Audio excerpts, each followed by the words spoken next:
back again. What's going on, guys? Yes, I do have a gas mask on. And why do I have a gas mask? Because we got a crazy show for you guys today. We're going to be talking about the public defender's office that's representing Stephan Stearns. And guess what? Articles and people are saying that they are toxic.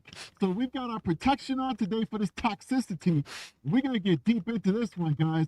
So let's tune in for the show because we're about to get started right now. Let's do it.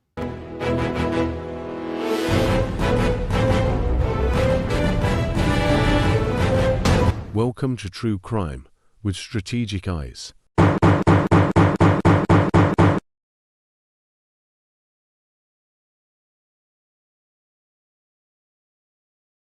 Boy, do we got a show for you guys today, man. We got a crazy show for you, man. I want to get and do a deep dive into these attorneys that are representing Stephan Stearns. And I got to tell you guys this. I'm not here trying to talk smack about these folks. This is public information. This is stuff that has been released already to the general public. Articles from news sources have already dropped articles on it. So if any one of these attorneys have an issue with anything that I'm reporting on today, I am not the person you need to be looking at. You're going to be looking at these primary sources, or rather they're not primary sources, but these original sources that we're going to be looking to get the information that we're going to be reporting on. Furthermore, if anybody who was a part of Stephan Stearns' defense team or the public defender's office down in Osceola County would like to make a correction or would like to come on a record and talk to me about their side of the story, well, no problem. I'll make my platform available to you.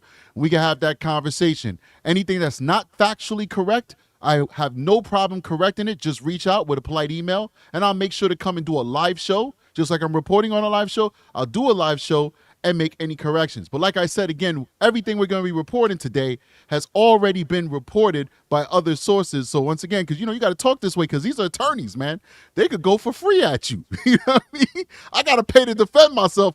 They just got to pay themselves, so we got to make sure we do the legal speak. So anyway, guys, welcome to the Strategic Eyes Show. I appreciate you guys immensely for joining me. I've been busy this last week, so I haven't been able to drop shows like I usually drop. I actually worked on a very sad case, very, very sad case that is now gone mainstream media. Yeah. I can't say what case is. It can't come out my mouth. Obviously, it's open and active case, but this case has now reached the mainstream media, and it is such a polarizing case that I believe that it might get up to the White House. They might say something about it. It's one of those cases that involve all the different isms that we're talking about right now in our country. So it's very sad. I hope that doesn't happen. I'm actually not happy that this case has made it to the mainstream because I don't want the victim to be put out there. All right. This is very sad what happened to the victim. And, we are handling it on our level. The person that we caught within less than 24 hours is being charged heavily, and they're not going anywhere. They're stuck in prison right now, in jail rather, not prison. So the victim is safe. Justice is moving the way it's supposed to be moving. It's going to be served. I have confidence it's going to be served based off of the strong case that we were able to build. So I, having dealt with this victim and sat across from this victim and gained the trust of this victim, I don't want to see them out there in the larger world, and I don't want their story being exploited for political purposes. We'll see what happens, though. I have no control over these things, but that's what I've been doing. That's what I've been busy doing. But now I'm free because we caught that lock this up. Now I'm free to come back and talk to you, beautiful people. All right.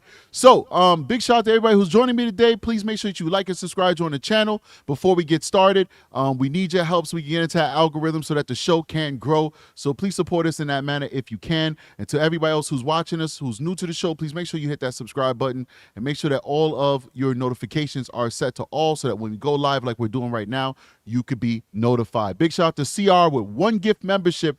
Whoever's that lucky person with that gift membership, please make sure you say thank you to CR. That was very kind of you, CR. All right, let's jump into this, man. So the person who's running the Osceola County, Orange County Public Defender's Office was known by her colleagues to be toxic.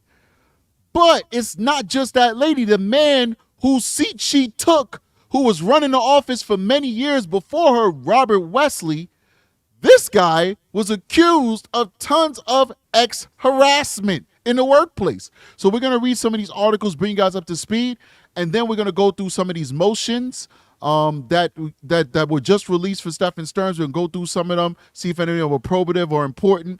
But you know what? Let me handle this right now before we jump into the topic of the show. I did a show a couple days ago, maybe a week ago, where we went through the motions at that time, because many motions have dropped since then. The motions at that time that Stephan Stearns' attorneys, his public defenders, were dropping, and I felt they were very good motions. And I said multiple times during that show that I do not believe that the judge would grant these motions. Multiple times. Not once, not twice. Almost every time I talked about how good those motions were as legal documents, I said each time that the judge would most likely not grant these motions. And then I went through great lengths to point out to you guys some of the mistakes that I believe were made by the officer in how she got his phone and how she obtained consent. So I never said that Stephan Stearns did not give consent.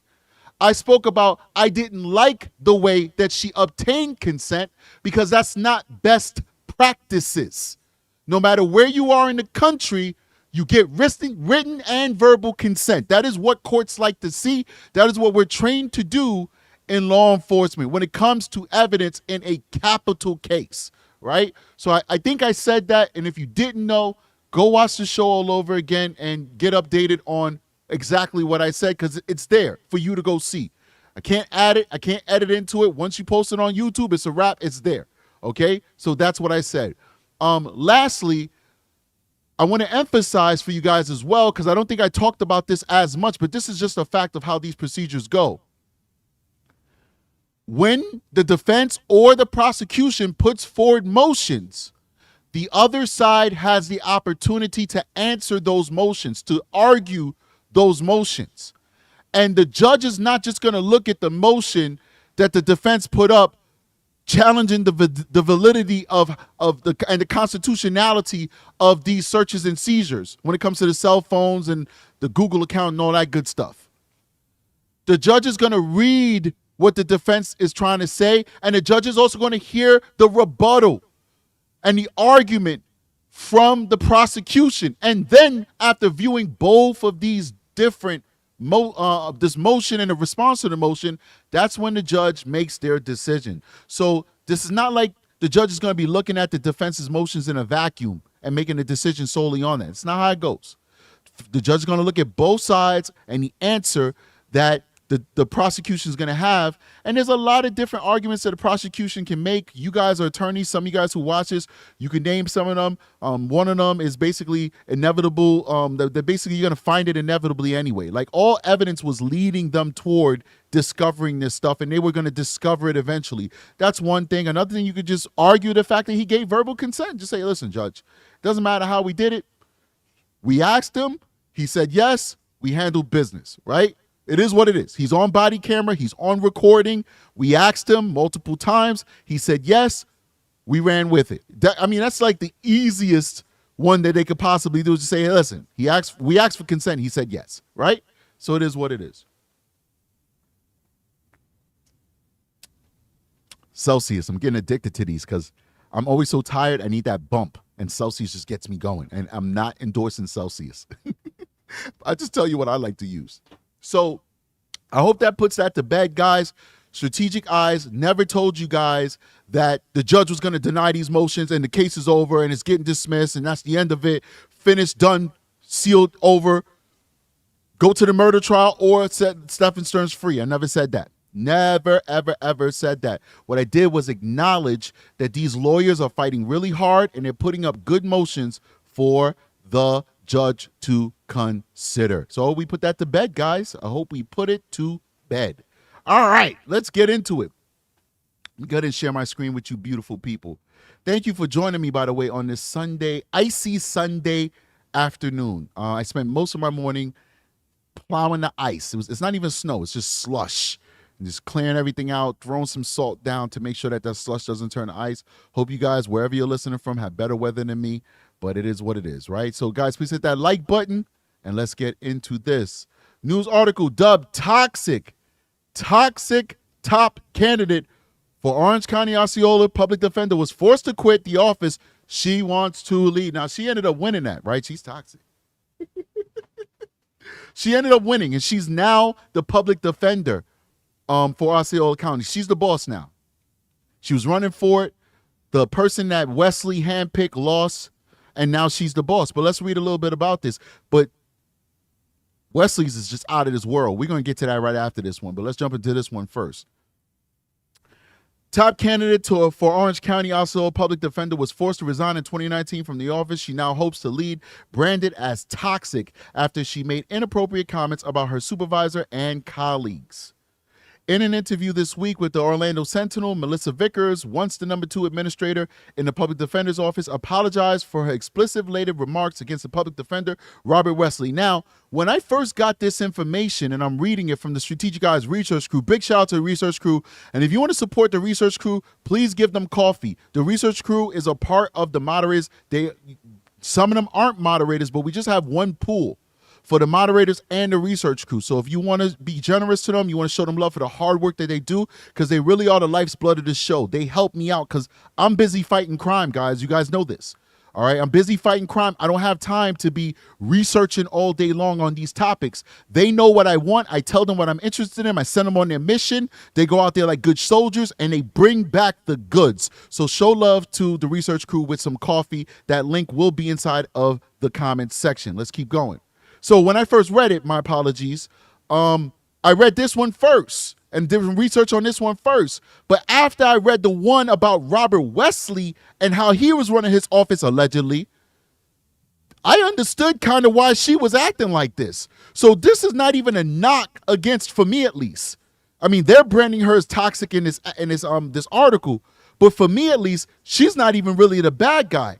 Because when we start reading about what these women were going through, allegedly working under Robert Wesley, it kind of makes sense why she's acting the way she was acting when she worked in the office in 2019. But let's keep going. All right. In an interview this week with the Orlando Sentinel, Mr. Vickers, once the number 2 administrator in the public defender's office, apologized for explicit later remarks against the public defender Robert Wesley and 2 other employees sent in August of that year as instant messages to ranking attorneys she oversaw. Let me zoom this in a little bit so I can read it a little bit better. There we go. Details of communication were first shared with the Sentinel by Wesley, who's set to retire following this year's election after serving as public defender since 2001. The Sentinel obtained additional material through a public records request. Wesley is now backing Lenora Easter, the other candidate, to replace him. Let me get a little bit bigger. My eyes are getting old. She ended up losing, by the way. According to messages, Vickers was frustrated with Wesley and wrote that the 2 other workers should rot in hell next to Bob. Who's Bob? Oh, Bob is usually a short name for Robert. Got you.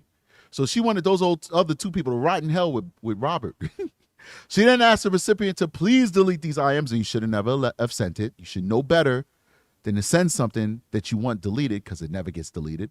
One of the employees, currently Wesley's research and writing chief, Catherine Conlon, appeared to be a particular source of Vickers' ire, as she wrote, "They're both a-holes who are too much of wimps to live in the real business world." Wow. "Stay away from that, biatch." That's what she said. "She'll get you fired if you look at her the wrong way." Vickers wrote of Conlon. Days later, Wesley emailed Vickers that he accepted her immediate resignation, writing that the message string demonstrates that your presence is toxic and that your remarks concerning coworkers are harmful and unprofessional. I wonder if her comments are as bad as his comments, but we're going to read about his alleged comments when we get to his part of this show. Vickers told the Sentinel she was venting in what she considered a private conversation, but acknowledged that the comments were inappropriate. She said she already was slated to leave the office in October after putting in her resignation weeks before the messages were written, but left immediately after they came to light. Emails obtained by the newspaper support this version of events. "I take full responsibility for what I said. It was inappropriate, it was wrong, and I shouldn't have said those things," Vickers said. This was one snapshot out of 18 years at the office, and I have no ill will against any of them. You're lying. You hated the guy, and you probably had good reason to hate him. But anyway, Wesley sent a message to agency managers announcing Vickers' departure and warning staff that their emails and instant messages were being monitored. What a douchebag. Deletes does not always mean delete and cannot conceal rude, hateful, and inappropriate messages, he wrote. I wonder if people saved his messages. Let's keep going. His support for Easter, who has served as a public defender in Central Florida and elsewhere in the U.S., is featured on her campaign website, but the reasons behind his break with Vickers, once considered his chosen successor, were not publicly known until he reached out to the Sentinel. In an interview, Wesley described Vickers as devious and someone who was able to conceal the worst parts about her. It's very interesting, man. These people are just all lowlives. They really are. They're really just disgusting people that they'll pretend to be friends at one point and talk crap about each other. And all of them, not just Vickers, all of them, Wesley, all these people just seem like lowlights. I don't live my life like that. I don't walk around talking crap about people and then pretending to be their friend. And this is just politics, man. Like, why do we even have elections for a public defender's office? Like, we shouldn't even have, like, a lot of this stuff is, I don't know, maybe I'm wrong. Whatever, let's keep going. The message shared by Wesley, if Melissa wins, I don't think I can be counted on to say something helpful, Wesley said. The messages shared by Wesley are the only blemish apparent in Vickers' personal file over her time at the Orange Osceola County office of the public defender, which she joined in 2001. She then climbed the management ladder steadily, and in 2017, she was promoted to chief assistant public defender. Included among the records are positive performance evaluations, a 2000 letter by Wesley congratulating her on receiving an award for her work, and a letter by the parents of a former client in 2014 calling her and another attorney simply wonderful. In her bid to replace Wesley, Vickers has collected a vast slew of high-profile political and legal endorsements, including Orlando Mayor Buddy Dyer and Florida House Rep Anna Askamani. Her list also includes former assistant public defenders who worked with her during her time in the agency. I disagree with Bob's assessment that it created a hostile work environment. Vickers said, that is not who I am. But Conlon told the Sentinel that there had been some animosity between her and Vickers over a period of several years, though at one point she considered Vickers to be a good friend. The strife apparently stemmed in part from Conlon being assigned to work in the public defender's Osceola County office, a supposedly temporary move that ended up lasting several years. Interesting. Conlon said at the time she felt like she was being targeted by Vickers, who said had conflict with others at the office. At the time, she said no one felt comfortable telling Wesley about their issues with Vickers, calling it a losing battle. If I worked for Elon Musk, I wouldn't complain about him to HR. Everybody's talking about Elon Musk lately. Like his name is like in everybody's mouth. It's very interesting. He has nothing to do with this. But anyway, so that was her example. Her example was, if I worked for Elon Musk, I wouldn't complain about him at HR. Conlon told the Sentinel.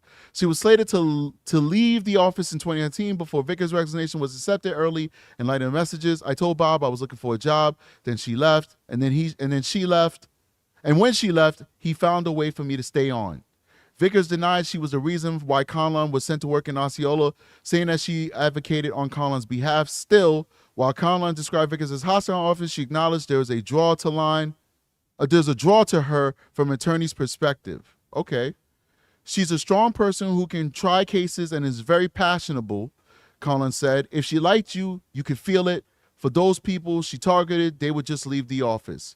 When asked, Vickers said she would not seek Conlon's removal should she win the election for public defender.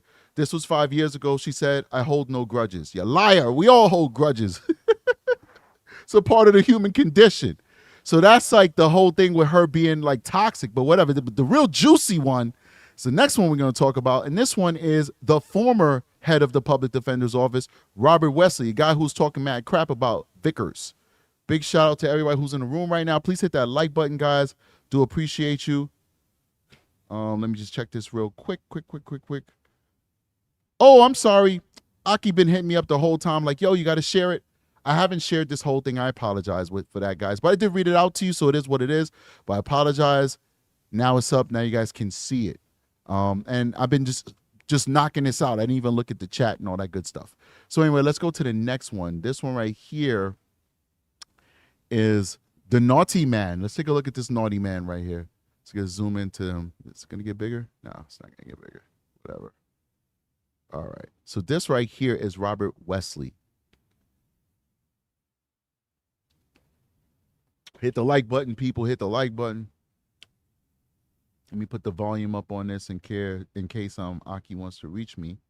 I accidentally had the volume down. All right. Perfect. Cool beans. Let's jump into this. Sexual perversity in the Ninth Circuit's Public Defender's Office. I'm reading this article. These are not my views. I've not done an investigation into this. This is the views of the writer of this article, Noreen Dorkin, editor-in-chief. And this was printed December 13th, 2024. Let's keep going. Don't go asking me to give you roadhead. It's the first quote they start out with. Wow. The attorney doesn't recall exactly how public defender Robert Wesley ended up in her car. Maybe the long-serving Democrat asked for a ride. Maybe she offered to drive him. What she does remember with absolute clarity is that as the two of them drove together from the Orange County Courthouse to Sorosis Club for an after-work political event where other attorneys from the Ninth Circuit Public Defender's Office were gathering, all Wesley could talk about was blowjobs. Wow. That's not exactly what a boss should be talking to you about in the car. He told me a story about him receiving roadhead, and then we were there, said the attorney, who did not want to use her name out of fear of retaliation, even though she no longer practices law in Florida. I'm always like skeptical about people like that. Like, how is he retaliating against you if you're no longer working in Florida or practicing law in Florida? I don't know, but this is what she's saying. We're just reading it. Let's keep going. I remember being shocked. I was jarred by that. But she told Vox Populi in a phone interview that she learned the way to stay in Wesley's good graces was to humor him. You laugh at all his jokes, and everything he says is so funny, and you go to get along. So I'm sure I just laughed. Let's keep going. Courtney Daly has just rejoined the public defender's office in December 2023 after working there for 3 years and then spending 2 years in private practice. She told Vox that Wesley grabbed her at the office Christmas party and fondled her rear end. Wow. This is the guy that ran this office up until last year. So I think part of Stephan Stearns being defended by the defender's office, part of last year, this guy was the lead attorney operating that unit, that office. So the attorneys of Stephan Stearns answered to Robert Wesley, this guy who's being accused of this terrible harassment in the workplace. I don't know if it's true, but that's what they're reporting. And this lady gave a name, and she's still working for the office. So if he's going to go after somebody, he needs to go after her, but he's probably not going to go after her because she's probably got the goods. But anyway, that's just my opinion. Let's keep going. He said, welcome home, and he pulled me for a side hug, and his hand trailed down, Daly said in a phone interview. I was trying to pull away as soon as I could, but I also didn't want to make a big deal of it because I'd been back 2 weeks and I couldn't cause any problems. Even though that shouldn't be considered a problem, I just knew how it would end. Wow, she probably would have got terminated. That's what she was afraid of. In 2020, a paralegal filed a complaint against Wesley and the Public Defender's Office with the Equal Opportunities Office Commission, the EEOC, and the Florida Commission on Human Relations.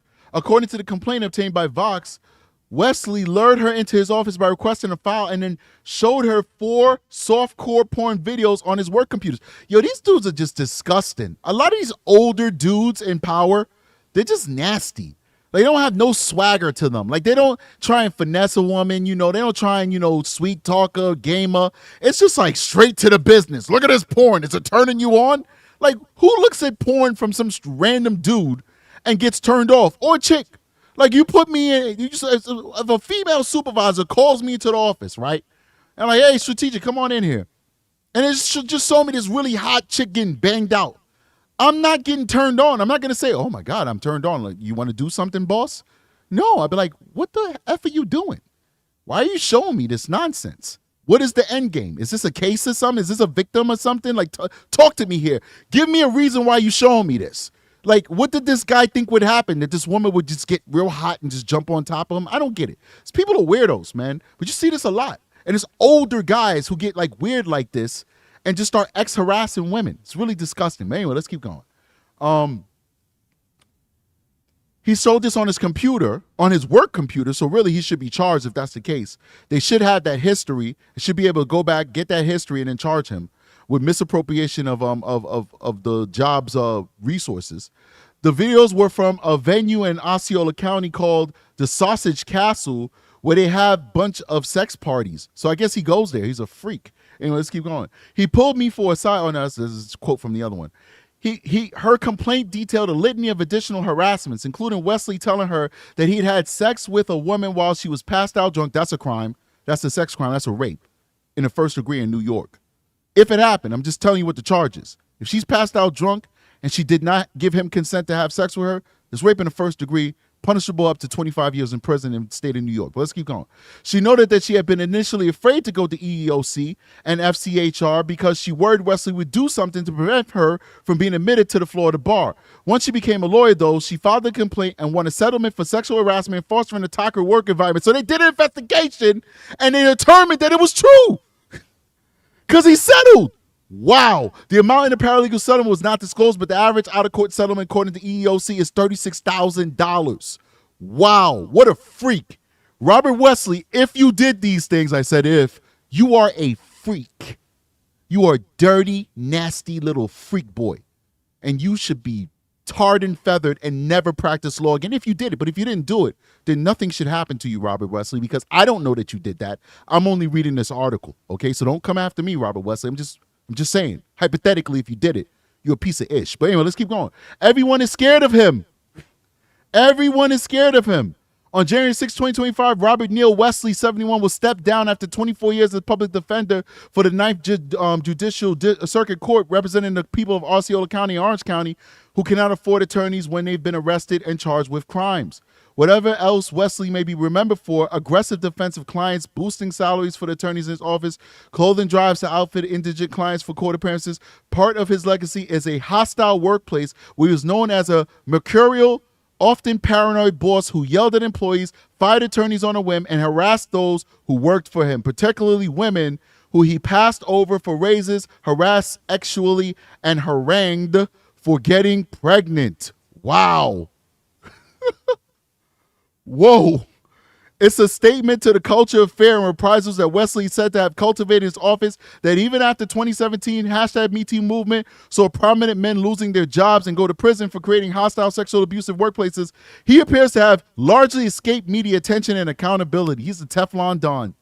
People were worried about losing their jobs or being removed to Osceola County or a different division because that would often happen if somebody said something or did something, and it made management unhappy, said Tiffany Colbert, a former assistant public defender who now practices civil defense law. Why don't you guys sue this guy who would see that happen to her colleagues and kind of keep your head down and try not to upset the apple cart, so to speak? These guys are attorneys. Like, if I want to sue somebody, I got to come up with a whole bunch of money. They're attorneys. They don't need to cough up any money. They could do it themselves. Go sue this guy if that's the case. What's the deal here? If he's a predator, he needs to be held to bear. Wesley even seems to have gotten away with physically assaulting or physically attacking Orange County corrections officer. How do you get away with that? I don't know.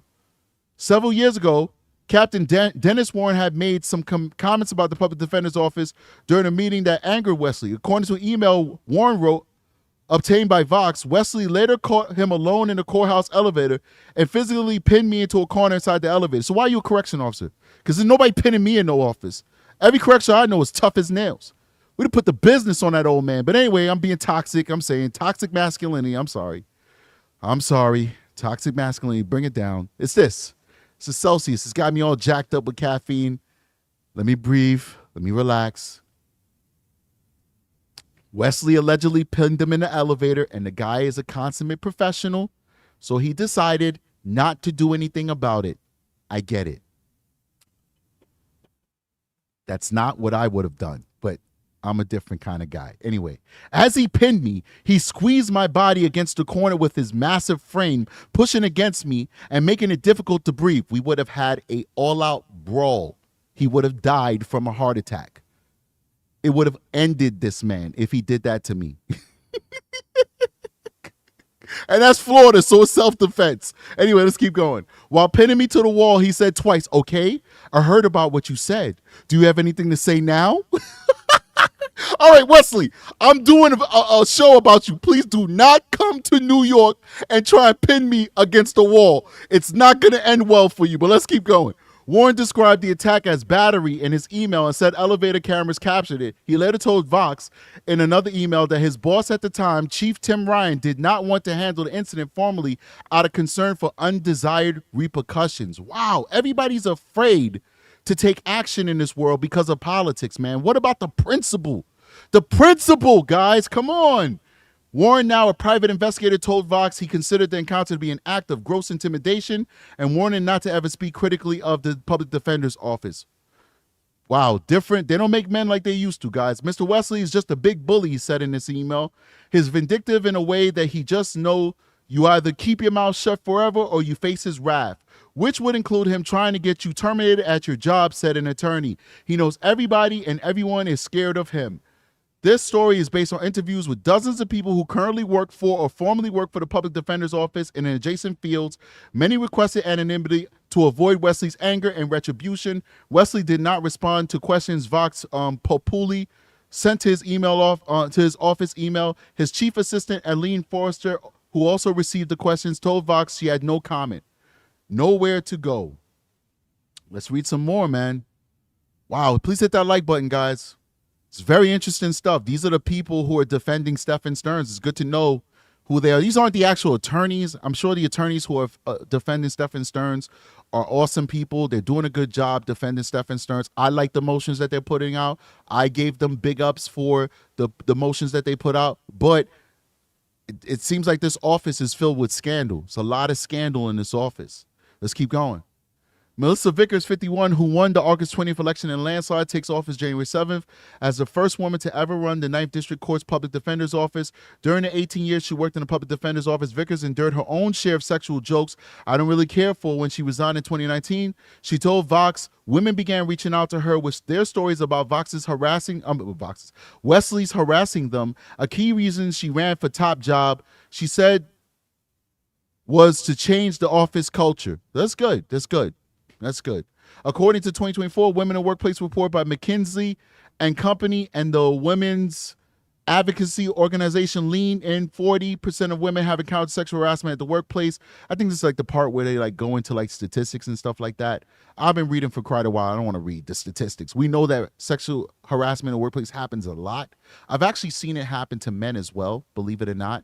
But it happens to women a lot, and it's very sad that it happens, especially when it's supervisors doing it, because like you could handle your colleagues for the most part. You can say, hey, listen, I didn't really like that joke, don't say it again. And if they say it again, then you could take it to the next level. But your colleagues, you can work that stuff out. Not all the time. Sometimes you need to involve a higher authority, but for the most part you can work things out with your colleagues. But when it comes to bosses, how do you tell a boss, stop sexually harassing me? So oftentimes you have no recourse, and I've seen women feel helpless. I've talked to female colleagues, especially in law enforcement, who they're talking about the sexual harassment that they've experienced on the job, and some of them start crying. And they're talking about, this has actually happened recently. They're talking about sexual harassment that happened a long time ago, and it still affects them to this day. And they're crying over it. Like that, you see the tear come down, and it's like, all right, you want to take a moment, like, and we're just talking about whatever in general, and then the topic comes up. But you see how this affects folks, and it's very sad. And I always think about it from a man's perspective, how I'd feel if mommy comes home and she's telling me that somebody's doing that to her, man. I would want to hurt that person. I am a toxic man. I can't lie to you guys. You guys know it. I'm toxic masculinity. I don't care.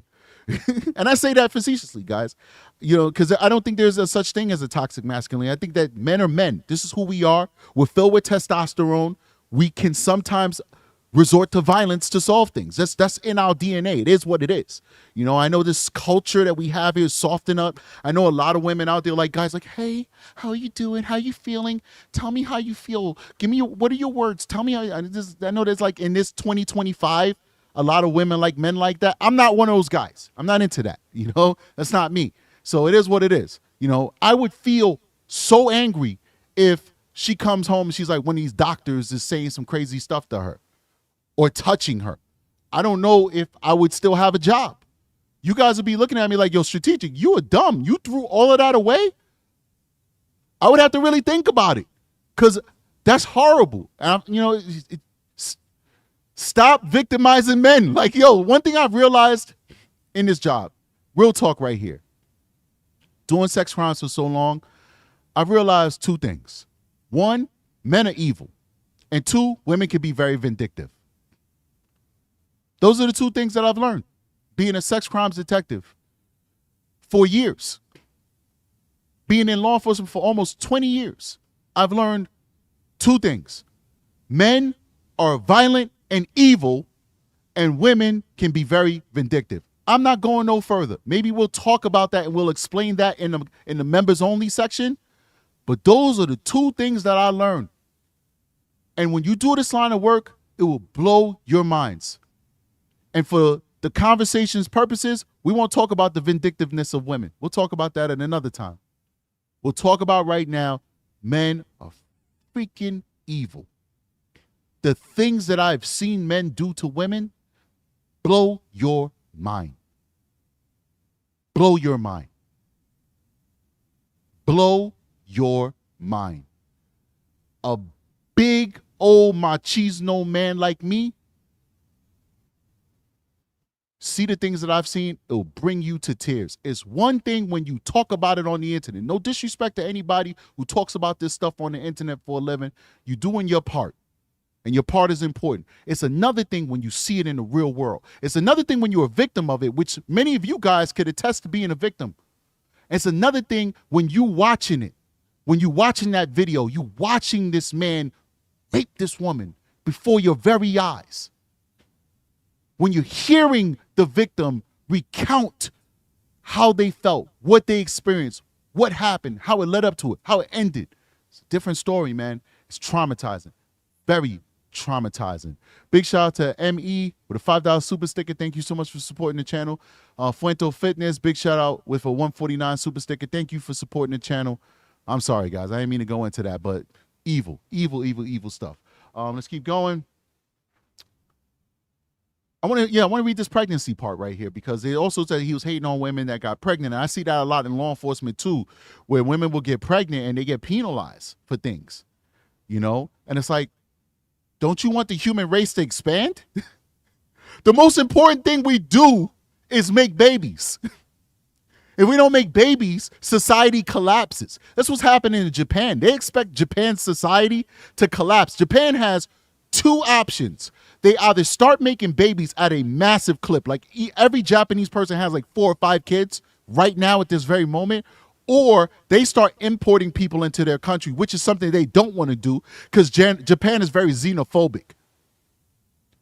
If they keep going the trajectory they're on right now, their country is going to collapse. There's not enough young people working to support all the old people because they aren't making babies in Japan. Guess where that's happening? We're not there yet, but guess where that's happening? America. We're not making babies. We're not. The people who are making babies are Latinos. They're making babies. Blacks and Caucasian people, we're not making babies. We're making I think the statistic like 1.1 babies for every black and white family. I don't even know what the one is. Well, I know the one, but what's the 0.1? I think 1.5. It's not 0.1. It's like 1.5 babies in black couples and white couples. But anyway, let's keep going. So how do you get mad at women for procreating? That doesn't make any sense to me, but let's read this. Pregnancy was a particularly volatile issue in the office. Multiple women told Vox that Wesley resented attorneys taking maternity leave, and those who took maternity leave multiple times for additional children, Wesley known to say that they were abusing the system. Yeah, because you're a dirty perv. You just want them to stay there, in their business dresses, so you could look at them and sexually harass them. That's all you wanted. You didn't want them to make babies. You resented the fact that they had husbands. That's a fucking animal. He would make comments like he would only hire men if he were allowed because they wouldn't leave when they were pregnant, said the 8-year veteran assistant public defender. He clearly had an issue with having the not fire us when we went on maternity leave. It was clearly a thing. He was always talking about it. Wow. Those weren't the only comments. In 2019, when 5 assistant public defenders were pregnant at the same time, Wesley observed, there's something in the air, their legs. That is messed up, bro. That's messed up. The crassness of the comment bothered the 8-year assistant public defender. It took me 2.5 years to get pregnant. It was really hard for me. It's just very frustrating to have someone that is in a position of power over you talking about you like that, she said, and also having absolutely no idea what your actual life is like. He doesn't speak about the men in the office like that. She recalls dreading having to inform the executive officer she's expecting and would need to schedule time off. Everybody waited until the last minute, she said. Announcing their pregnancy meant that you were going to get passed over for promotion. You couldn't keep your office. You weren't technically getting finished for being you weren't technically getting punished for being pregnant, but it was petty. And it was clear that he was unhappy with the fact that you were pregnant. Very interesting stuff. Let's keep going. She recalls that when she came back from her maternity leave, she learned that everyone at her level had gotten a raise except for her. Wow, it just shows you how anybody could get abused by the system, man, because these are attorneys and they know how to file lawsuits, and yet none of them are using the systems that they would readily use for other people. None of them are using these systems for themselves to protect their own rights. Wesley was upset that I expected that raise when I came back, and was like, you weren't gone just for 3 months, she said. I was like, no, I had a baby. And also I was working while I was on maternity leave because there were cases I didn't want to or didn't feel like I could give up. Wow, so she still was working. It was generally understood that in the 2024 public defender's race was not a safe topic for discussion in the office. It was not like there was any kind of policy or email, Deli said. We just had warnings from people who had been around that if Bob found out that you supported Melissa, your job was at risk. That was quite a turnaround because at one time Vickers was considered his heir apparent. Wesley was the one who encouraged Vickers to run for his job when he retired. He said, I think you should run. You'd be a great fit, Vickers said in an interview with Vox. One of the 3 we had during election season and afterwards. I said, perfect. Teach me everything you know. But mistrust set in. Vickers heard that because she joined the League of Women's Voters of Orange County, Wesley thought she was planning to run against him in 2016. She wasn't. Wesley also believed she was trying to run the office behind his back, according to a person with knowledge of the situation. According to his person, Wesley had hearing aids that he refused to wear, but when he didn't, he got really paranoid about everything in his head. He would start making up what we must have said, and that he would start screaming at you. Wow, this guy sounds like he's nuts. In 2019, Wesley and Vickers had a major blow-up over training for new county attorneys that Wesley had asked Vickers to organize. He then took over himself and accused her of not preparing. She had. Vickers was scheduled to go on medical leave, so she had arranged the training right down to the thank you notes for speakers before going into the hospital. But one observer thought there was more to the blow-up. She told Vox that Wesley had said that Vickers wasn't in the hospital at all, but had gone to Tallahassee to talk shit about him to state legislatures. Really? Vickers told Vox that at no point in 2019 did she travel to Tallahassee. So this guy's like on some like straight up like delusional kind of like, you know, paranoid kind of thing. He doesn't want to lose his grip on power. That's it. He don't want to lose his grip on power. His age is getting it's catching up to him. He got to slow down, but he don't want to let go of his power. That's what happens with these guys. During the quarrel, Vickers reached her limit and resigned. It was a heat of the moment thing, she said. It was like, fine, I resigned. There you go. You have it. This was July, and Wesley sent Vickers to Osceola County office to serve out the remainder of her notice through October. Osceola was always his way of punishing people, she said. Numerous former assistant public defenders confirmed that. So I think this is why she wrote what she wrote, and I'm gonna change my my thumbnail because I think she had every right to be upset. So Aki, let's make the proper adjustments to that thumbnail so that we don't make Vicky look like she's the bad guy. Because she had every right to believe or to feel the way she felt. I'm gonna change my maybe the thumbnail is fine, or maybe I'll just change the title. It says yeah. So even though the article says what my title pretty much says, I don't like it because she had every right to feel that way because she was working in a toxic environment under that dude. So I think she's good. She's good to say the things she said because this guy sounds, I'm not saying it, this is what this article is saying. Okay, Robert, I know you're watching the show, Robert. I know you're a big fan of True Crime with Strategic. I'm not saying this, Robert. They said this about you. These are your folks. You paid their bills for a very long time. Some of them you even called your friends. They said that about you, not True Crime with Strategic. So I think she had every right to feel that way if she felt that these things he actually did. All right, let's keep going.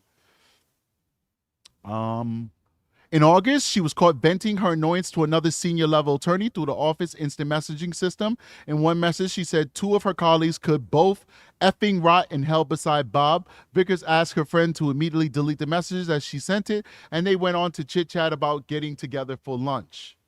The employee computer usage policy states that office communications are routinely monitored, so it wasn't long before the message threads was discovered and shown to Wesley. Whoever showed it is a snitch.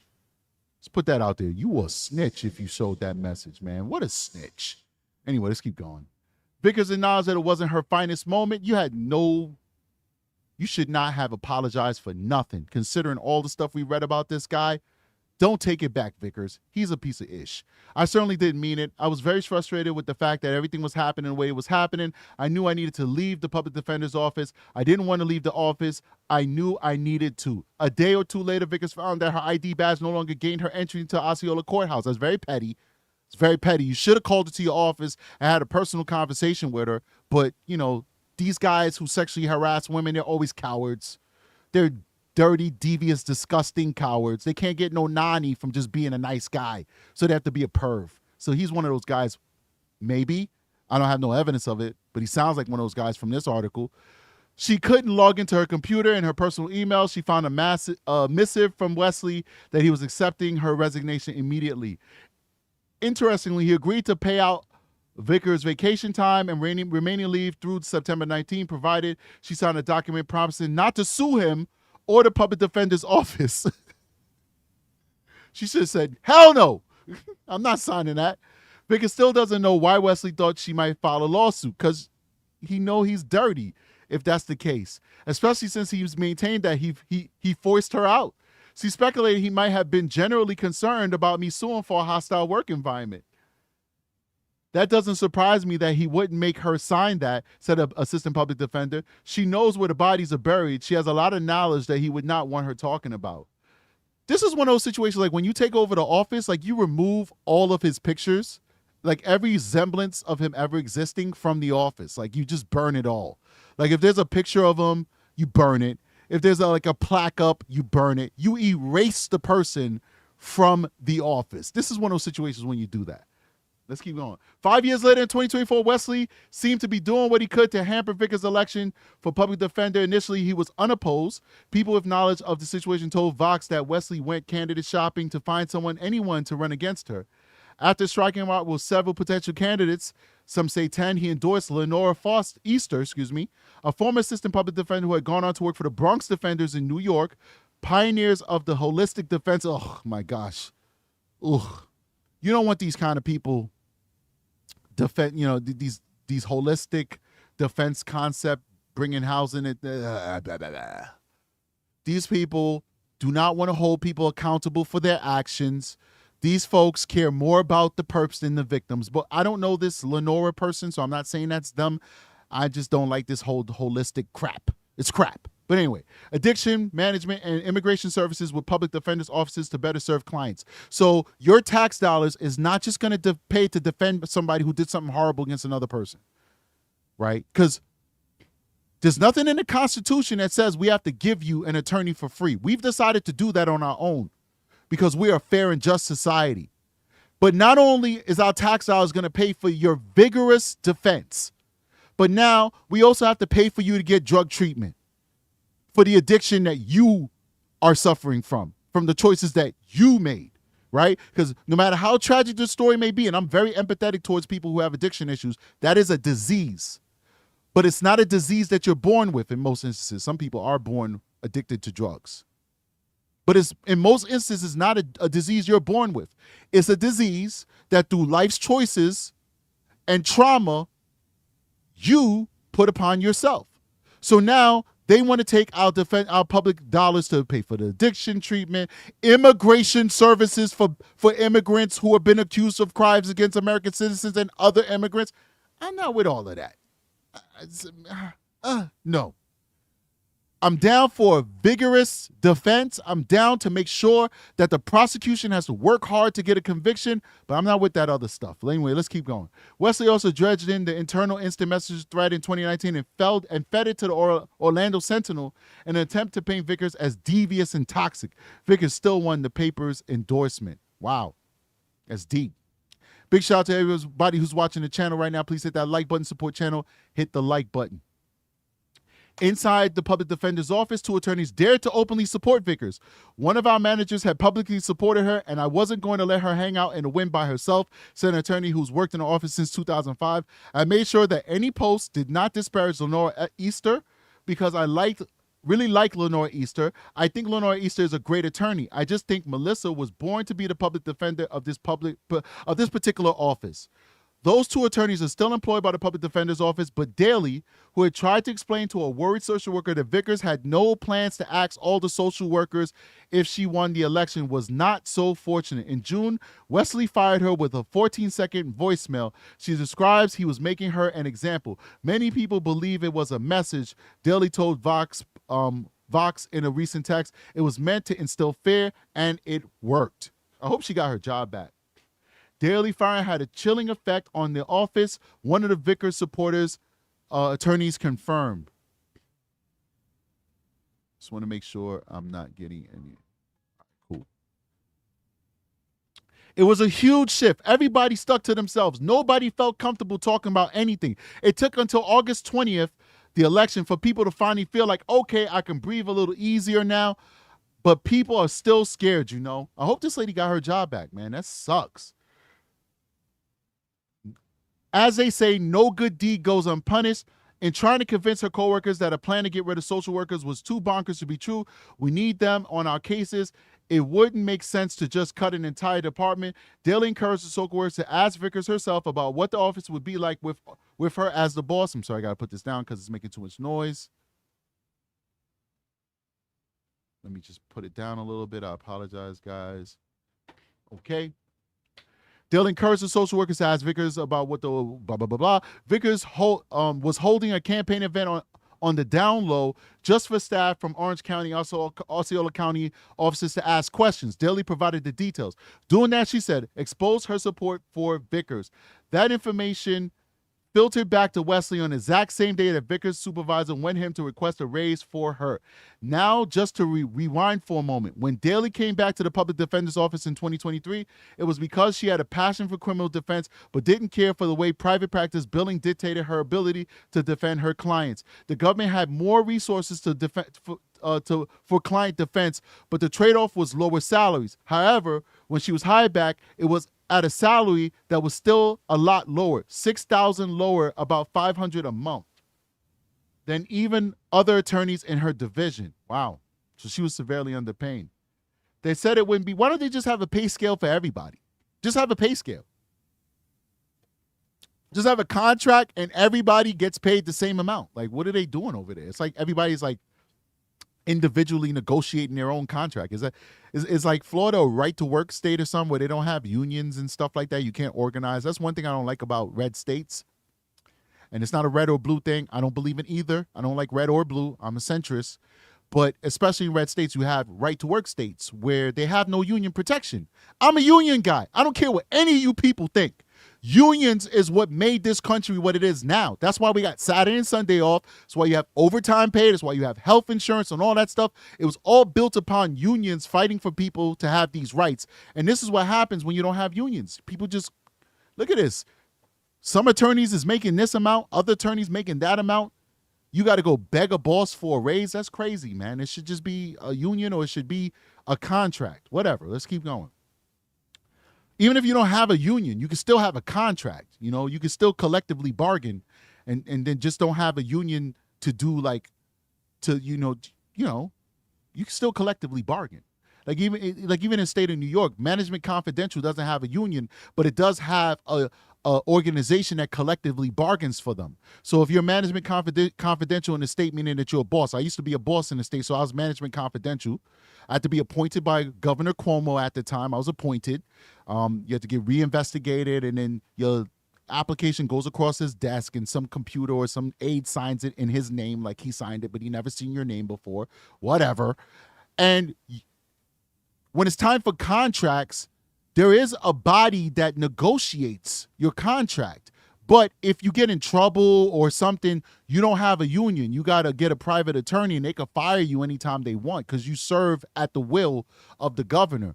But they should at least have that here, where if they don't want to have unions, at least collectively bargain so that people don't have this disparity in pay. But anyway, let's keep going. So Wesley denied the raise. My supervisor said that Bob said no to the raise because of his conversation that I had with somebody. Daly said, basically, the gist of it is, in this conversation, I had shown support for Melissa. I was like, really? I'm getting paid less than people with less experience than me because I support Melissa? Really? Wow. Said she had supervisors told them she had approached Wesley again about the raise in a few weeks because he was known to forget things and it was possible he would change his mind. Wow, this guy was nuts. He's probably senile. Like when he was sexually harassing these ladies, he probably thought he was like in the 1960s or something. Like he forgot he was in the 2020s. Let's keep going. All right, let's keep going. She said her supervisor told them that she had approached Wesley again because he changed his mind, because sometimes he would change his mind. Daly decided to work from home for the rest of the day. I was upset because he wasn't going to give me a raise over supporting Melissa. I thought that was really crappy. At 3 p.m., how long is it? It's almost over. At 3 p.m. that afternoon, she received a voicemail via email from Wesley informing her that she was fired. Wow. Miss Daly, you no longer serve at a pleasure of the public defender in 9th Circuit District due to your gossiping ways and immaturity. This dude is a douchebag, man. That was it. No amount of intervention from her supervisor could help. Daly told Vox she never got the chance to speak with Wesley or plead her own case. Why didn't these people sue? I don't know. I was never given an opportunity to even say what my side of the story was or what happened in their conversation. I don't even know what he based my termination on. At no point did anybody ask me what happened. It's not lost on her that this went down in the public defender's office, the place where the accused are supposed to be innocent until proven guilty. Metaphorically speaking, Daly said, I was executed on sight. Wow. I am happy that Melissa Vickers is now in charge of this office. This place was a den of pain. Wow. I wonder what that guy is doing with his old life now. I wonder if is he happy? Is Robert Wesley happy? Like, what is he doing right now with himself? That is crazy. That is insane. Big shout out to everybody who's watching right now. You guys are awesome. Thanks for joining me. We have 450 people watching. Please hit that like button, support the channel. Everybody who's in the chat, you guys are appreciated as well. Thank you so much. Ray Twice has joined us as a recruit. Thank you so much for joining us. Let me go over here to fan support so I can see everybody who showed love. All right. Yeah, I got everybody. Appreciate it. I shouted everybody out already. Thank you so much for supporting the channel, guys. You guys are amazing. All right. Okay, let's go to some of these motions. I haven't read these motions, so I'm going to skim through them real quick and see what we got going on here. Ooh, that took a lot out of me. It's a lot of reading. Like your diaphragm gets all,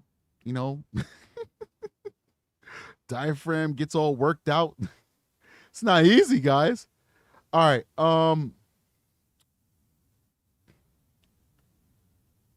Let's share this.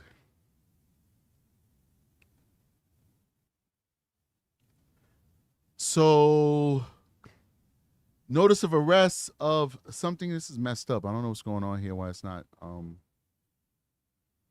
playing good. The state hereby gives notice. So this is a motion from the state that there was an arrest of a state witness, or there was a pending prosecution against a state witness who has been listed by the state as a witness in the above styled criminal case, to wit, Italo Brett. Oh, this one's a motion notifying the people that Italo Brett has been arrested. We all know, because we covered this, that he was arrested for CSAM. CSAM. trying to produce CSAM with some little boys on the internet. So the state is giving notice to the court and to the defense that Italo, one of their witnesses, is a pedo. He is a pedo. Let's go to the next one. The next one's a notice of placement of a state witness on the state's Brady list. Now, a Brady list is not good. A Brady list is terrible. A Brady list is basically a list that prosecutors' offices maintain of officers who have oftentimes perjured themselves, or they've been convicted of lying, or they're known to have lied, and maybe they didn't get charged with perjury, but they're known to lie or tamper with evidence or something like that. That's what a Brady list is, ladies and gentlemen. It's a law enforcement officer's worst nightmare if you're not a good officer or you made a mistake. Sometimes people make mistakes. It is what it is. So let's read this one. State hereby gives notice pursuant to Florida, blah, blah, blah, blah, pursuant to Brady versus Maryland, that the individual who's listed below has been placed on the state's Brady list, to wit, Marcos Lopez of the Osceola County Sheriff's Office. For additional information or to arrange for inspection of the related documents, please contact the undersigned assistant attorney. So I wonder what he did that put him on a Brady list. Ooh. Jeep Sahara says most of Osceola County CO Leos are on it. That sucks, man. That really sucks that the people of Osceola County have that kind of representation in their law enforcement. I don't know this guy's situation. What's his name? Mario or something? Or Marcos. I don't know his situation, so I'm not going to judge it. I don't know why he's on that list. But if Jeep is saying that most of the sheriff's officers from that area is on that list, then that's sad, man. That's really sad. All right. Oh, somebody said he posted Madeline's pic on Instagram. Ooh. So he tampered with evidence. Oh, is Marcos Lopez, is that the sheriff? Wasn't he the sheriff? Oh. I think that's the sheriff. Oh yeah, you're right. If that's the sheriff, I don't have time to look it up. Somebody in the chat, look it up for me. Tell me if that's the actual sheriff, and then it'd make perfect sense. What's the next one? Motion to record jury voir dire and the qualifying. Yeah, somebody said that he's the sheriff, so that makes perfect sense. He posted it. He's such an a-hole. That really broke my heart. I was so pissed off with that. Such an a-hole. Big shout out to Ray Twice with a $10 super sticker. Thank you for supporting the channel. So kind of you. All right. This one is defendant Stephan Stearns, through counsel, moves his honorable court to order that the jury voir dire, qualified procedures of the voir dire for the trial of this case be recorded. So they basically want them to record the whole proceedings. And that's basically when they're doing jury selection, voir dire, whatever. I don't know if I'm saying it right. I've heard it to be voir dire, but it's looking like it's spelled as vernier. I don't know, whatever. Listen, I don't speak Latin. I don't deal with this stuff on a daily basis. It's not what detectives do. I just know what it is. So this is basically, they want to record it. They want to record it. I don't know why, but they want to record it. That's what they want to do. Let's keep going. Motion to prohibit death qualification of prospective jurors for separate juries for the trial and, if necessary, penalty phase or defendant's trial. The defendant, Stephan Stearns, by and through his undersigned attorneys, respectfully moves his honorable judge. What do they want to do? To enter its order prohibiting the prosecution from questioning prospective trial jurors regarding their attitudes toward the death penalty, or in the alternative, without waiving the above request for, in the event it is denied by this court, moves for an order requiring the impaneling of a separate jury for the trial and penalty phases. So they want a separate jury. They don't want them to ask them how they feel. They don't want the jury, if the jury is going to be handling both the trial and the death penalty, they don't want that jury questioned on how they feel about the death penalty, because they want to sneak in people who don't agree with the death penalty. On the other hand, they would also prefer to have two separate juries, a jury to hear the case for guilty and a jury to hear on the penalty phase for whether Stephan Stearns should be put to death. Let's keep going. Motion to declare unconstitutional for lack of adequate appellate review.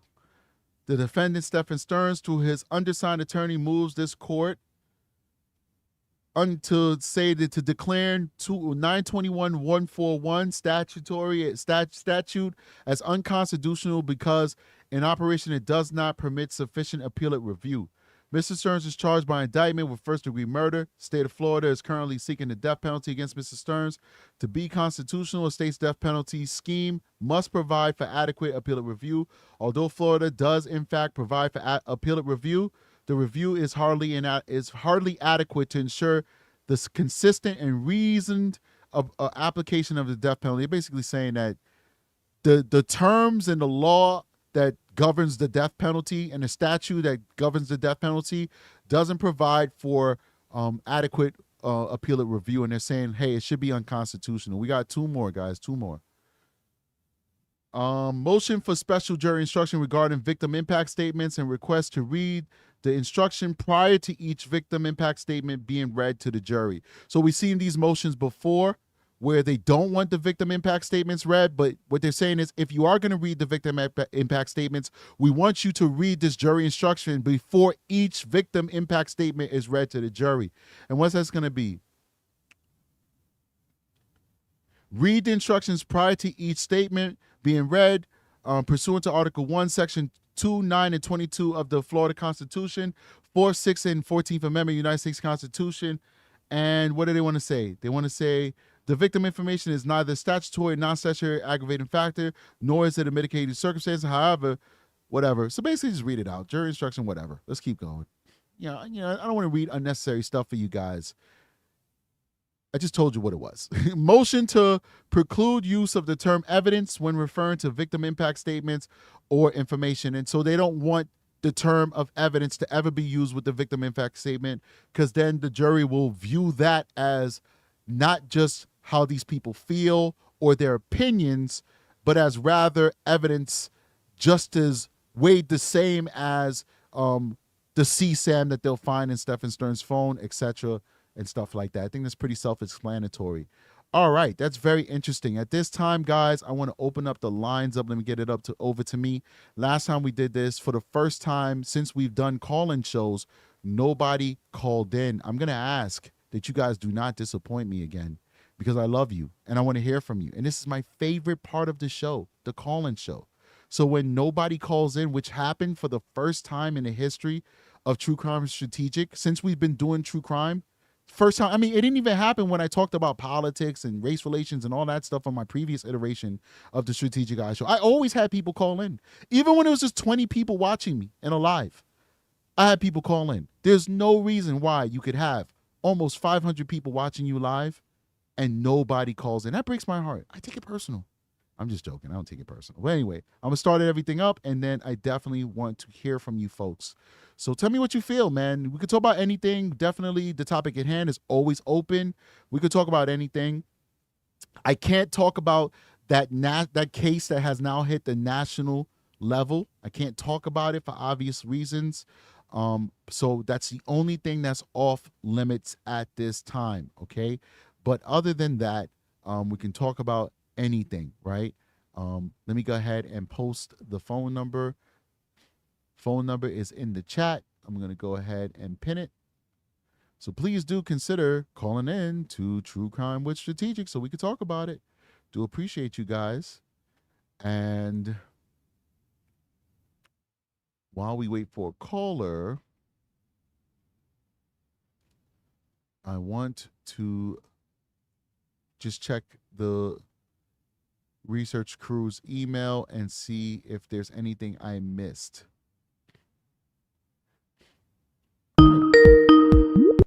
Hey, what's going on, caller? Welcome to True Crime with Strategic. What's your name and where you calling from? Rachel Hunter from Ohio. What's going on, Miss Hunter from Ohio? Nothing much, really. I just want to touch base on that part about his defense lawyer, or whatever you want to call her, wanting to try to add roles on top of the victim impact statement when she made it seem at first that she was going to exclude victim impact statements. So it's like, does she actually think that all these things that she's thrown out is going to actually bypass as far as like get her way, or is she just doing it to drag everything out into court, which I think she's trying to do? She's just trying to make things go slower than they need to be. Well, I think it's both. And I want you Yeah. to take into account that, Constitution doesn't say anything about prosecutors. The Constitution actually only talks about defense attorneys. That's how important Yeah. the framers knew that they were going to have prosecutors. We didn't need to talk about that. We didn't need to enshrine that in the Constitution. But they wanted to impress upon us the importance of having a vigorous defense against the state. So I want to impress upon you and the audience that she's literally doing her job. And it's highly unlikely that these motions will be granted, but it's the job of the defense to poke holes in the prosecutor's case, which is what she's trying to do. And it's also the job of defense to drag this out as long as possible. So it's not that these attorneys like Stephan Stearns. They listen, I've spoken to many defense attorneys, and some of them cry over defending these folks. Believe me. Yeah. But many of these folks are very idealistic people. And even though they might cry themselves to bed, they indoctrinate and brainwash themselves into what I just told you. Because I learned this from a defense attorney, that it is my constitutional duty to make sure that this person gets a proper defense. And they live and die by that. That it's their duty, that their service is what keeps this great country together, by making sure that we don't live in a banana republic where we could just throw people in prison. So she's doing both, in all honesty. She knows that most of these motions will not be approved, but the judge has to take, first of all, the prosecution has to take the time to read these motions and then to properly respond to these motions with the same thoroughness that the defense wrote the motions. And then the judge has to look at both sides and come to a legal opinion on it. And so they know that that's going to delay the trial because it's safer in county jail than it is in state prison. So they're helping their client by keeping him out of state prison. But at the same time, it's their job to question every aspect of the case. Does that answer your question? Yeah, that actually answers my question. And I think one more thing is about Sure. Jen Soto. I mean, I know they're waiting to prosecute Stephan Stearns or whatever first, but is Jen Soto going to really be prosecuted also after Stephan Stearns, after his trials are over? I've been saying this for months that I don't believe so. I do not believe that there's a will by the prosecution to charge Jen Soto. If I'm wrong, then great. One thing that I've noticed doing this show, coming into the true crime world, because I've been on YouTube for many years, but I'm new. I've only been, I guess it's a year now. We're approaching a year of me being on as a true crime person on YouTube. And what I've noticed is that people are so convicted in their souls about some of these topics that they don't view it the way that I view it, right? And I'm viewing it from a law enforcement perspective. And so that being said, what I'm saying is that I don't mind being wrong. I don't believe that the prosecution has a will to charge Jen Soto. But if I'm wrong and they end up charging her, then it's not, well, strategic is wrong. It's like, great, they're charging her. Let's cover that, right? But I don't think that there's a will for it. I don't think that they're going to charge Jen Soto. I think if they had evidence of her knowing that Maddie was being abused or evidence of her participating or knowing about the murder of Maddie, that they would have charged her.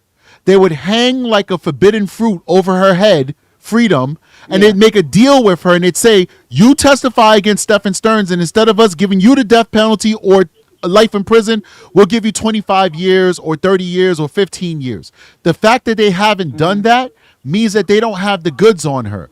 The fact that they offer her derivative use immunity means they don't have the goods on her. And I'll stand by that from my professional experience, having dealt with folks like this on a daily basis.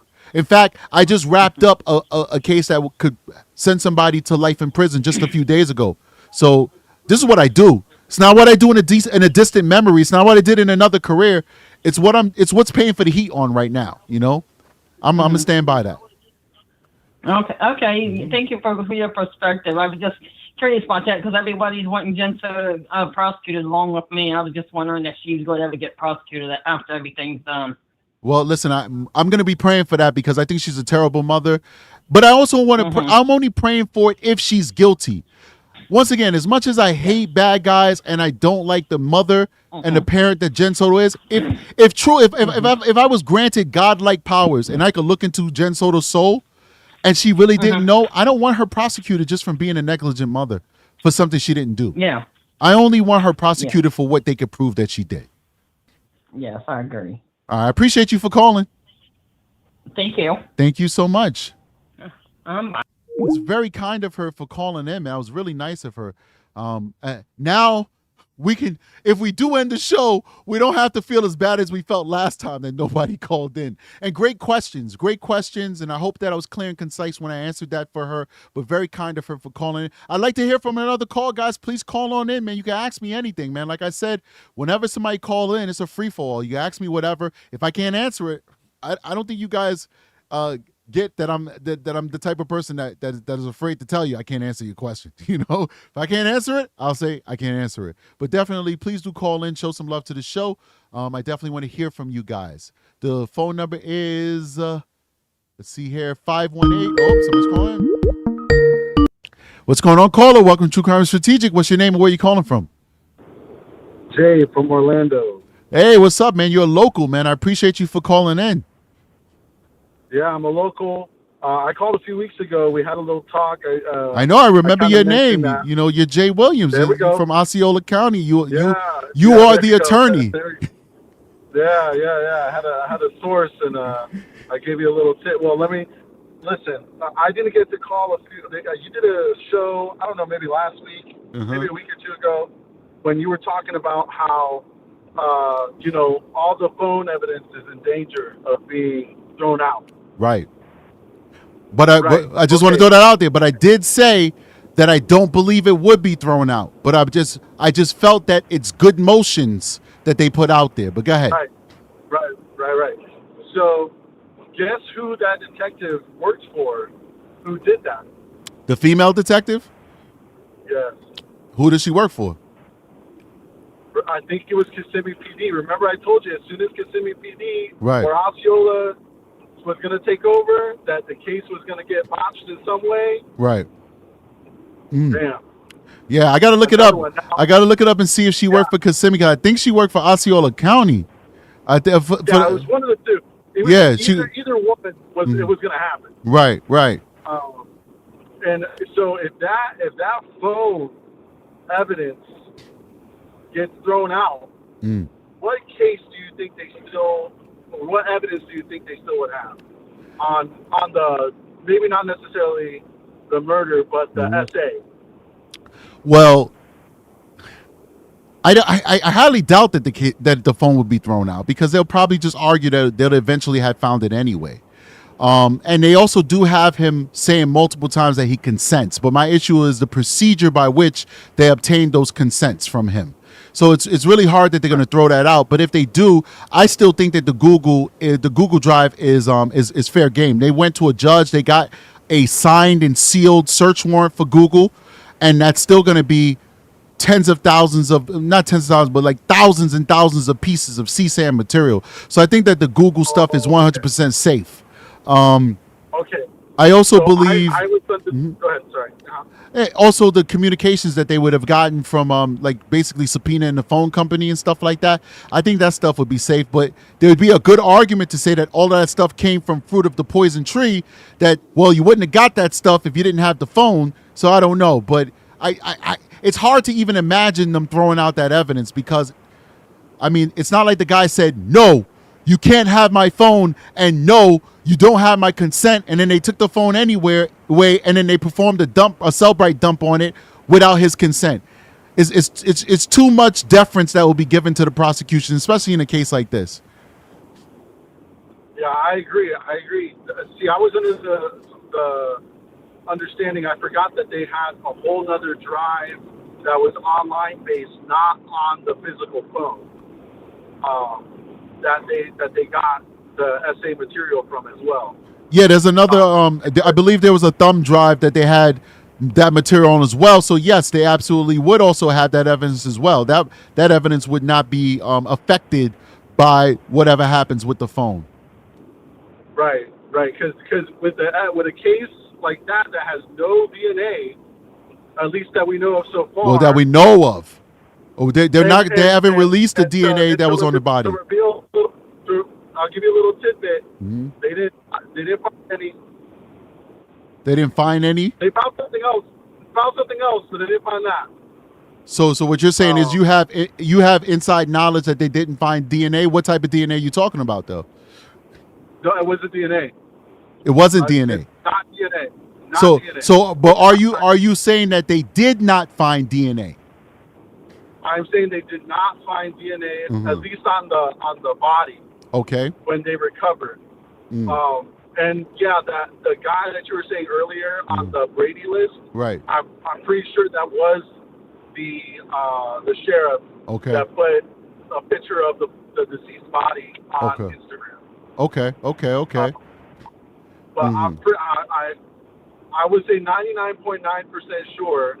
The last time I had checked in with somebody, that they never found DNA on the body. Okay. And it had been out there for a while. You know, it was, that week was very rainy. I mean, I would find that surprising because, you know, even with those conditions, you can still find DNA. But what we would be like, if I'm running that case, and it's not even what I would request, what the lab would automatically do is they'd be looking for DNA internally as well. We'd be swabbing inside of her mouth. We'd be swabbing her JJ. Well, I wouldn't be doing it, but the scientists would be doing it. Right. I mean, considering the fact that it's alleged that he had intercourse with her that night before she died. I mean, unless he didn't have intercourse with her, then there would be no DNA inside of her. No, you're right. There was evidence of some sort of intercourse, but they just didn't find conclusive enough DNA where they looked. They found, it'll come out later, but they found some stuff that was an indication of SA in a certain way. But what are you talking about? Anal sex or something? I'm trying to keep it clean. Yeah, I'm trying to keep it clean. Well, I mean, you can say anal. It's all good. You know, just don't. So don't say the P word. He put it in the P. Go ahead. I got you. So when they inverted the. Well, you broke up. We lost you. Well, the last thing we heard is when they inverted, and we didn't hear anything after that. When they inverted what? Okay. So and any listeners that may not know, when they do certain exams after, you know, like during postmortem. What do they call this? Postmortem. Thank you. One of the things that they do specifically. Bro, every time, first of all, Osceola County is blocking your call, bro. Every time you say something, you're breaking up. So the last thing we heard is when they do something post-mortem, then we lost you. What happened? When they do something post-mortem, when they're looking for evidence of SA, one of the things that they'll do, specifically dealing with the colon and anal, is that they will take out that part, that organ, and invert it and look at trauma that had been done to it in the tissue. So when they did that, they did find evidence that of sodomy, I guess you could say. Right. But they did not find enough, you know, material for DNA. Right. As far as that, they couldn't find anything with that, but they did find the evidence of SA with that certain specific test. Okay. And then also they found when, you know, the hymen, or not hymen, excuse me, the bone where the neck is. I forget what it was that. Yes. Yeah, we know what you're talking about. Yeah, so the signs of possible strangulation. Right, but they didn't find anything, no vaginal trauma or anything like that? No, not that I know of. Okay. All right. Yeah, so, yeah, and remember, that was a thing that... He was into that. His girlfriend. Right. But these pedos, they also like to focus in that area because it's less likely for doctors to see that the child is being victimized in that way. So a lot of times they'll focus on that organ for their gratification. So that's not surprising to me. And it also kind of it kind of leads you to think about all the talks about maybe her having digestive issues, bowel issues. Right. And I said that when I first started covering it, and people weren't too happy with me talking about that, but it is what it is. We're here to talk the truth, not to make people feel good. Wow. Right. So what is this? Is this breaking news? Are you breaking news with us right now? No. Yeah, a little breaking news. If I get, a little something, I'll let you know. We appreciate it, man. We appreciate it, Jay. All right, man. All right, man. You have a good one. All right.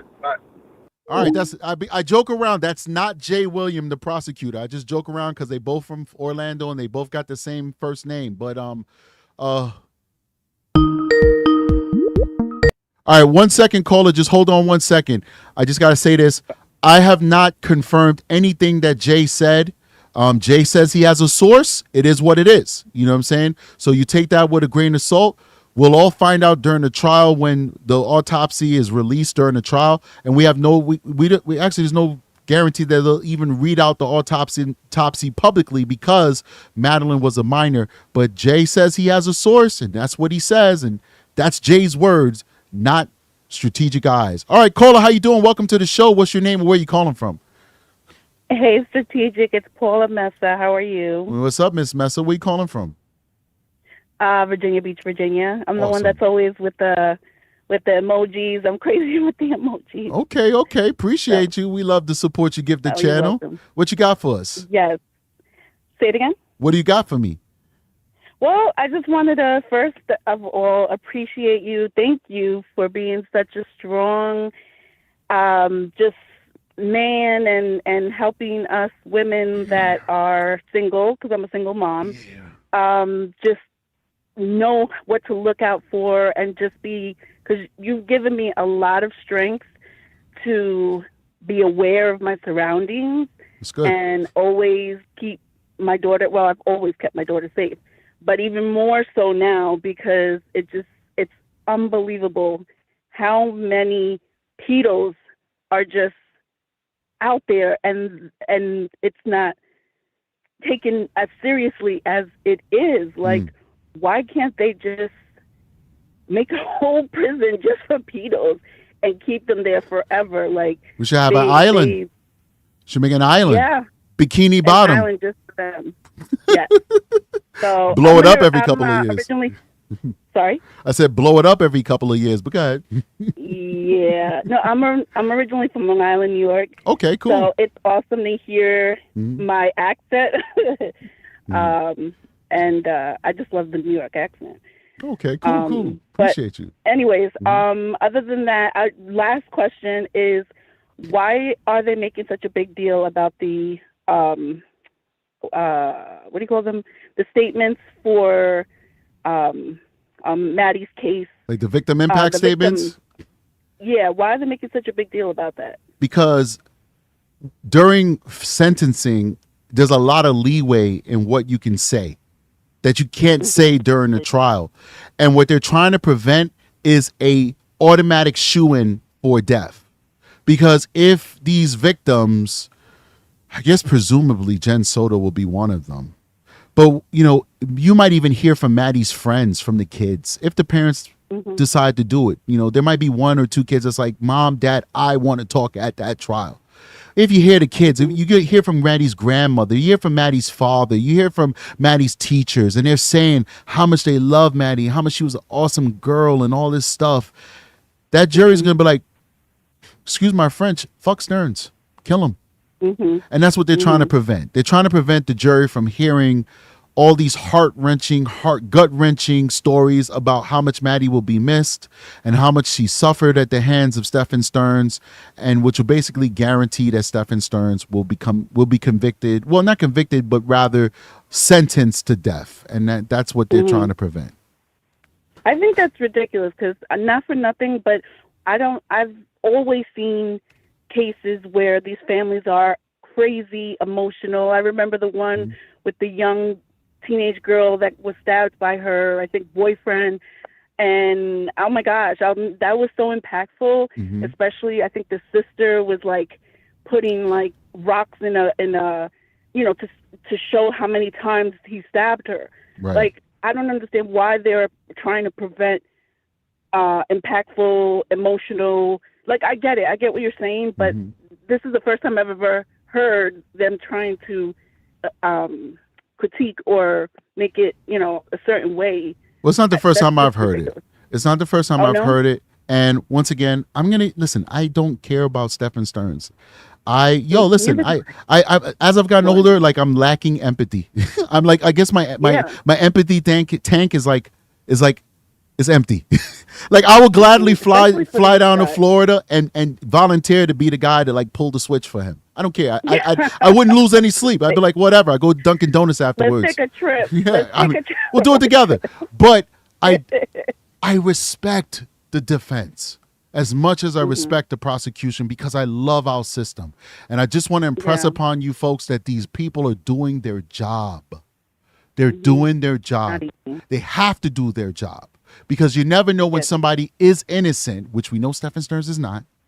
And they're going to need that vigorous defense to counteract a bad prosecution by a prosecutor who's trying to go after an innocent person. So they're doing their job. It is what it is. And Stephan Stearns is such an evil person that he has already made his bed. His ship has sailed. Eventually, he'll get his trial. He's going to be found guilty. I believe there's no doubt he will be found guilty. The only thing that's up in the air is whether the jury decides to give him the death penalty or not. So we don't know if he's going to get life in prison or the death penalty, but we darn sure know he's going to be found guilty of what he did to Madeline Soto.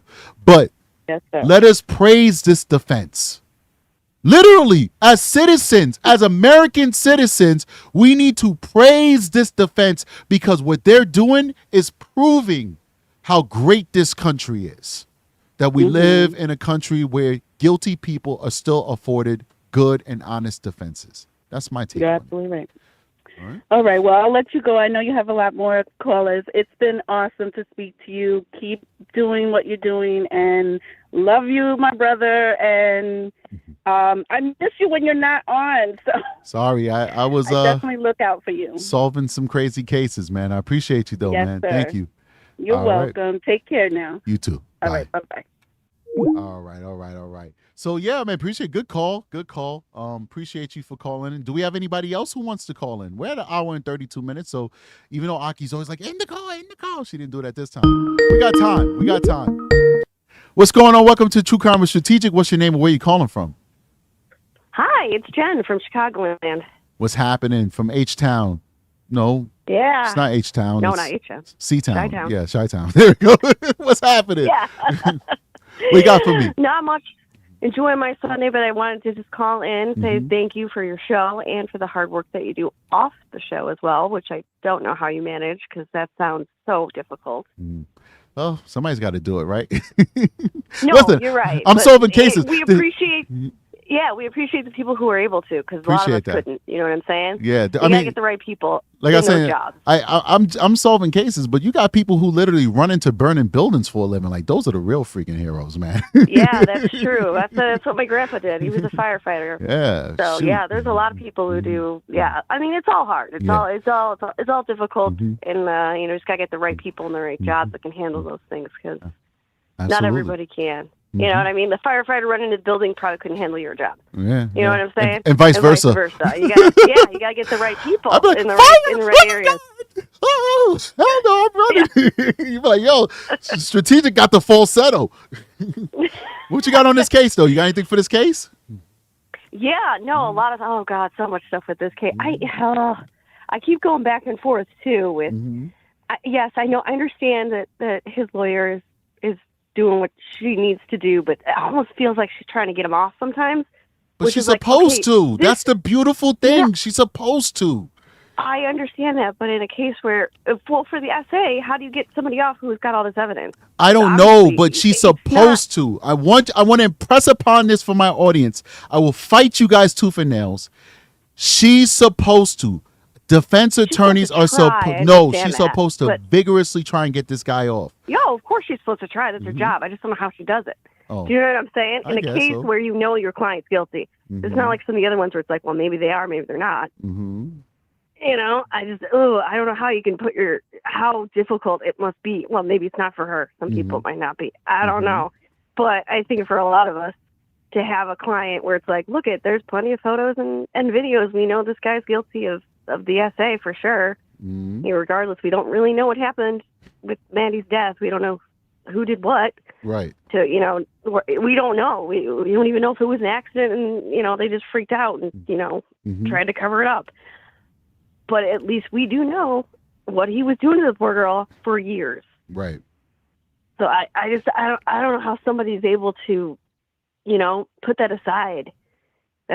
I don't know. I don't know. I don't think I could handle that myself, but that's just me. It's probably a good thing I don't do that work, right? Right.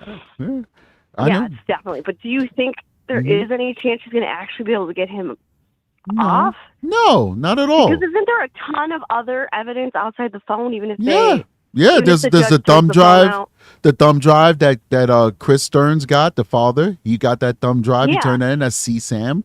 You know, that's he gave them that, right? So they had nothing to do with he gave them that. Yeah. That had nothing to do with it. So it wasn't like, we only started investigating to looking to find this stuff because of his phone. Right. So that we took him shouldn't have. Yeah, so that was separate. So that's safe. And that's 35 years right there, right alone. Right. You know? So I mean, there's also the whole thing with the murder aspect. Remember, the murder aspect doesn't really have anything to do with the CSAM. I mean, they're all connected, don't get me wrong. So the wrong terminology. They do have something to do with each other, but him killing her is a separate thing. Like, he's abusing her for years, but, you know, he didn't have to kill her. And he killed her and he hid the body and there's the tracking and the video evidence showing him putting her dead body into the trunk. That's a totally separate thing right there. I mean, that's death penalty stuff right there. So it's not all for nothing, but I doubt, as I said when I did my original video, which was a loss for some people, they just their emotions didn't allow them to hear the dozens of times that I said, I don't believe that the judge is going to throw this out, but, you know, this is a good motion, you know? So I don't think that'll be thrown out. And even if they did, I think that they still have a solid case, you know, for all the other evidence that they have involved with Stephan Stearns. So, that sounds like there's tons. Yeah, and, you know? That had nothing to do with his phone, so it's still going to be, regardless of what happens with the phone evidence, that's still all going to be there. Yeah, absolutely. Absolutely, man. Yeah. And, you know, I don't remember where it was. It might have even been on your show where somebody had made a good point about they don't want him to get life without parole because they, you know, things can change. Yeah, I said that. Down the road with stuff. And Kim Kardashian's great grandkids getting them off or something like that. Yeah, that was my show said that. Yeah, I agree. Because things happen. Agree. I mean, attitudes change, the whole nine. Yeah. And again, this is a case where there's so much evidence. It's like there's the guy's guilty. It's not like we have to worry about we killed somebody that turned out they're not. No, he was like this. I'm okay with this one because we know for sure what a useless piece of. Well, I don't even know what this dude was and the terrible things he did. No, he deserves it. Let's get rid of him and never let him out on the streets again. And that's the only way to do it. All right. Right. You know, absolutely. I mean, we shouldn't be firing up old Sparky for every little thing. But this is a whole different situation. Yeah, absolutely. I agree 1,000%, man. This is definitely one of those cases where you have to think about it. You have to say, you know what? This guy is a perfect candidate, regardless of what your political ideology is or even your moral ideology. Like, this guy is, well, I wouldn't say that because some people's morality, it just doesn't matter what you do. They just don't believe in the death penalty. And it is what it is. You know, I don't fault them for that. You believe whatever you want. But this guy, like, he can't be redeemed. Like, what are we going to... No, exactly. Yeah, there's some people are so dangerous. There's nothing we can do. There's no way to help these people. There's no way to abused fix them her or cure them or... from possibly 6 years old to 13 and then killed her. Like, come on. What do we need from him? Like, unless there's nothing he could do for society, unless he's curing cancer or something like that. Like, and even if that's the case, let's give him a laboratory in a jail cell. Get the cancer and then kill him. Get the cure and then kill him. Yeah, but we know how lazy he is, so he doesn't do anything. So he's completely useless. Yeah, this guy couldn't even hold down a job. I mean, oh gosh, you know, he just sponged off his parents, sponged off Jen. He just there's nothing redeemable about the guy whatsoever, regardless. Yeah. terrible. And I still go back and forth on how much Jen knew, but it's hard to believe she knew nothing at all. Right. Some of the comments and things she made. Jules said, redeemed through God away from society. I hear you, but you know, when you read the Old Testament, God was whacking people left and right, man. So I mean, we could end him and he could be redeemed in the afterlife. You know what I mean? Yeah. Well, right, exactly. Yeah, that's between you and God. That's not us. Yeah. Right. Is what it is. Got anything else for me? No, that was it. But right. Thanks. Keep doing what you're doing. I love listening to your show. Appreciate you. Have a great one. All right. You too. Bye-bye. Bye. All right, man. Good caller. Good caller. How about we end it here? How you guys feel about it? Anybody else want to call in? You got like 10 seconds to call in if you're going to call in. If not, we're going to end it here, man. Hope you guys had a good show. Appreciate you guys immensely. You guys are amazing, man. True Crime with Strategic. Make sure you hit that like button. If you're new to the show, make sure you subscribe and you set those notifications for all so that when we do go live, you can be notified. There's a lot of YouTubers that drop a lot of content. I subscribe to these folks. A lot of times people don't want to do notifications for all because it's like, oh my God, you know, I don't want my phone ringing every 5 seconds. We don't drop that much content. We drop a little bit. We drop enough, but we don't drop a lot of content. So hit that notification for all because you're going to be notified when we go live. We're not dropping content every single day. So it's not going to be like you're inundated with posts from the Strategic Eyes show. It's not the case. So it's definitely worth setting that to all. Somebody, Aki posted somebody. She says, Catalina Seabox says, Aki, I have a question for Strategic. If he gets sentenced to the death penalty, what's the second trial for? The second trial is for the murder. So he'll be sentenced twice, basically, but he has to be held to bear for the two things that he did. The years, it's almost like it's like the principle of it, you know. You have to be held to bear for years of abusing this beautiful little girl, and that's what the prosecutor wants to do. They want to have two bites at the apple, and I would suspect that if he gets sentenced to the death penalty on the ex-abuse allegations, that they might be amenable to just give him a life sentence for the murder or something to that effect to spare having a second trial. But I think they want two bites at the apple so that if one results in a life sentence, that the other one could result in a death penalty. And I think one reason why they want two bites at the apple is that this law that Florida has enacted for giving a death penalty for people who engage in abuse against children, it's new, it's untested, and it's uncharted. And I think that they're kind of like, well, we don't know if a jury is going to be willing to sentence him to death for the ex-abuse of Maddie. So we want to have two bites at the apple. I think it's a really smart strategy, to be honest with you, because this law is so new. They just want to make sure that they can actually get that conviction in the X case. And if they can't get that death penalty for the ex-abuse case, they'll be able to have a much better chance of getting it in the murder case. So I think it's a really good strategy on the count of the prosecution. All right, guys. My tummy is getting like worn out because it's a lot of breath control and a lot of wear and tear on your diaphragm when you're talking as much as I talk. That I definitely want to go ahead and end the show now. So, guys, I'm going to go ahead and close out the application. So, unfortunately, we can't take any more calls. I will tell you, though, we have a membership program. There's so many different members who are part of the show. Consider becoming a member of True Crime with Strategic. It's worth it. We have exclusive content you're not going to find on the main show. I just did a 2-hour live for members only. 2-hour live for members only before the show at 8 o'clock this morning. I think it was 7 or 8 o'clock this morning. You're never going to get that if you're not a member of the show. So consider becoming a member of True Crime with Strategic so you can get access to those exclusive types of content. I'm going to go ahead and upload a little bit later that 2-hour show to my Patreon that gets even more stuff that the membership can't get because the Patreon is uncensored and I don't have to worry about YouTube moderating my show on the Patreon. So consider becoming a member of the Patreon as well.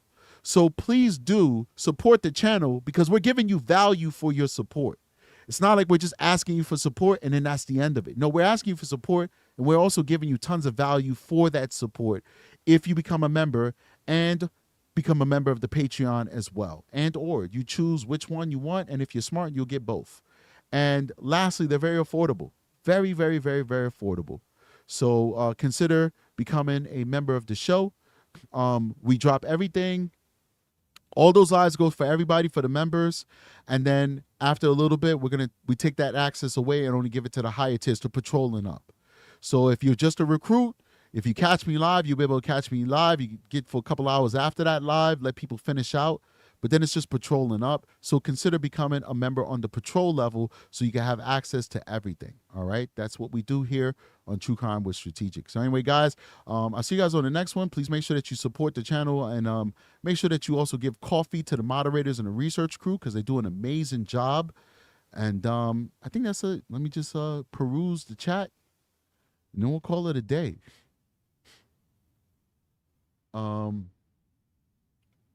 Chico's mom says, you're amazing at what you do. Thank you. Love your channel. Watch all the time. So glad I was glad to catch you on a live today. Stay safe out there and keep up the great work. I support the blue. Thank you so much for supporting the channel. And thank you so much for supporting the blue. All right, guys. That being said, let me cue up the outro. I'll see you guys on the next one. Strategic is out of here.